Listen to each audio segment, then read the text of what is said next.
Kumusta sa lahat? Ang proyekto ay nakikipag-ugnayan sa iyo, Guru Markets. Nagsisimula kami sa buod ng data para sa kumpanya. Tignan natin ang bawat parameter ng mas detalyado sa ibaba. Kung kinakailangan, maaari mong i-pause ang video. Inaanyayahan ka naming pag-aralan ang lahat ng mga tagapagpahiwatig ng organisasyong pinag-aralan ng mas maingat. Ngayon ay isa sa alang-alang natin ang kasalukuyang mga pangunahing tagapagpahiwatig ng kumpanya Americas Gold and Silver Corp, ticker, LILA. Ginawa ang pagsusuring ito gamit ang kasalukuyang data simula noong Abril 1, 2025. Sa pamamagitan ng pag-uri Guru Markets Corporation Americas Gold and Silver Corp na bibilang sa subkategory Metal Drug, 67 organisasyon ang nakikibahagi sa pagsusuri, ito ay napakakinatawan. Titingnan natin ang talahanayan ng order sa dulo ng video na ito. Ang kabuang resulta para sa kumpanyang pinag-aralan ay ang mga sumusunod, minus 5.5 sa 10 puntos. Ang average na resulta para sa subkategory ay 2.1 puntos. Kung titignan mo ng malawak, within the stock market in the aggregate. Tandaan na ang average na resulta para sa US stock market sa kabuuan ay 1.7 puntos. Laban sa marka ng kumpanya na minus 5.5 puntos Americas Gold and Silver Corp. Paghahambing ng dynamics ng share price ng isang kumpanya Americas Gold and Silver Corp at pagbabahagi ng subkategory. Makikita natin na sa nakalipas na 12 buwan ang stock Americas Gold and Silver nagpakita ng dynamics na 155.2%. 55.7% ay laban sa mga pagbabago sa presyo sa subkategory. Hindi ito malinaw na nagpapahiwatig ng anuman, ngunit dapat nating isaisip ang katotohanan ito. Market capitalization ng Korporasyon Americas Gold and Silver Corp nagkakahalaga ng $0.32 bilyon. At ang capitalization ng subkategory ay $365 bilyon. Americas Gold and Silver Corp account para sa isang bahagi ng 0.087%. Ito ay isa sa mga napakaliit na kumpanya sa subkategory. Ang capitalization ng balance ng kumpanya ay tinatayang nasa $0.03 bilyon. At ang capitalization ng subkategory ay $158 bilyon. Americas Gold and Silver account para sa isang bahagi ng 0.021%. Paghahambing ng mga bahagi ng merkado at halaga ng libro, makikita natin ang mga sumusunod. Inookupahan bahagi Americas Gold and Silver sa isang subkategory kapag tinatasa ang market value ay 0.087%. Ang capitalization ng balance ay 0.021%. Na 76% mas mababa kaysa sa bahagi ng halaga sa pamilihan. Pagtatasa ng bahagi ng organisasyon sa market at capitalization ng balance sheet ng subkategory, masama, minus 1 puntos. Ang mga pananagutan sa pananalapi ng nasuri na organisasyon ay nagkakahalaga ng $0.014 bilyon. Utang sa book capitalization account para sa 46.7% ng kapital ng kumpanya. Resulta sa mga utang ng kumpanya, mabuti 1 puntos. Ang balance ng presyo ng stock ng kumpanya sa tubo nito ay 0. Na may average sa subkategory na 30.1 na mas malala kaysa sa average sa subkategory. Pagtatasa ng presyo ng merkado ng kumpanya sa tagapagpahiwatig ng kita kumpara sa mga organisasyon ng subkategory, napakasama, minus 2 puntos. Ang tubo sa huling 12 buwan ay minus $46 milyon. Ang mga inaasahang kita para sa darating na 12 buwan ay hindi alam. Na masama para sa presyo ng kumpanya.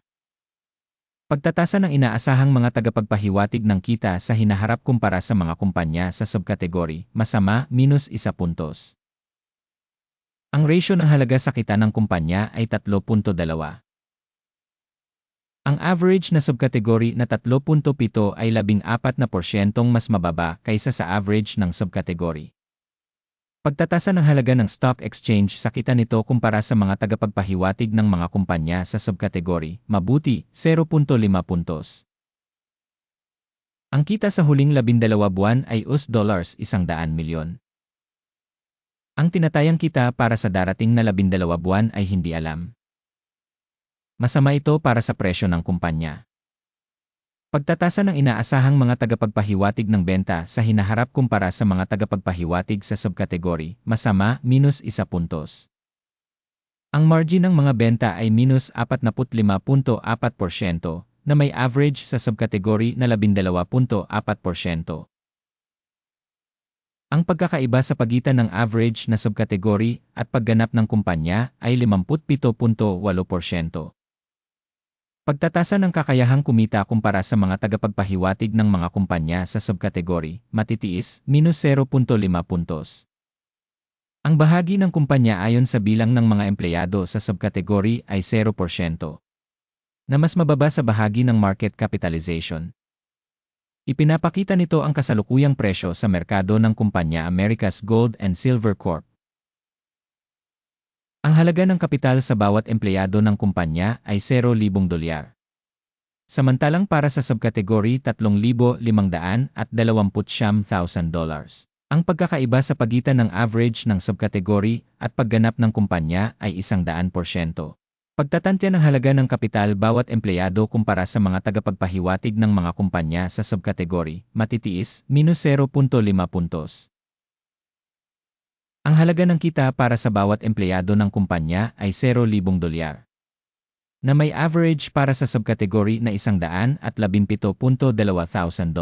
At ang pagkakaiba sa pagitan ng average ng subkategory at performance ng kumpanya ay 100%.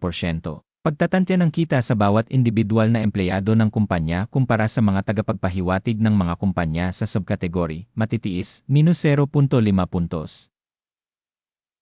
Ang dami ng benta sa bawat individual na empleyado ng organisasyon ay $0,000.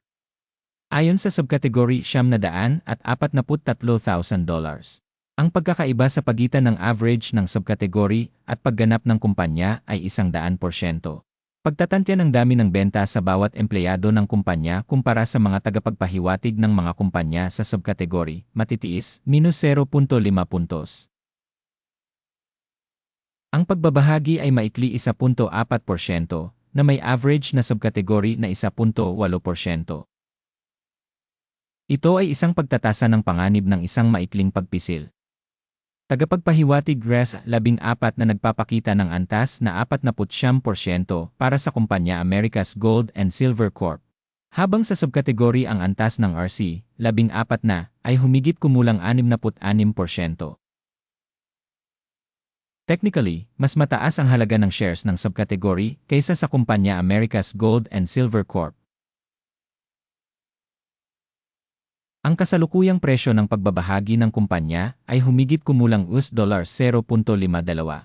Ang pagtataya ng presyo ng pinagkasunduan para sa mga pagbabahagi ng kumpanya ay hindi alam. Ang dynamics ng kasalukuyang pagtatantya at pinagkasunduan na pagtataya ay hindi alam.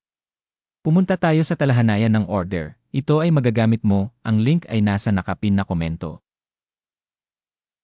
Ang talahanayan ng pagkakasunod-sunod ay naglalaman ng ganap na lahat ng mga desisyong ginawa ng publiko sa isang partikular na panahon ng sistema ng impormasyon Guru Markets. Ang pag-access sa talahanayan ng order ay ganap na libre at bukas, link sa nakapin na komento. Batay sa pagsusuri ng Stock Americas Gold and Silver. Sistema ng impormasyon Guru Markets isang desisyon ang nagawa. Magbukas ng sell trade sa presyong $0.53.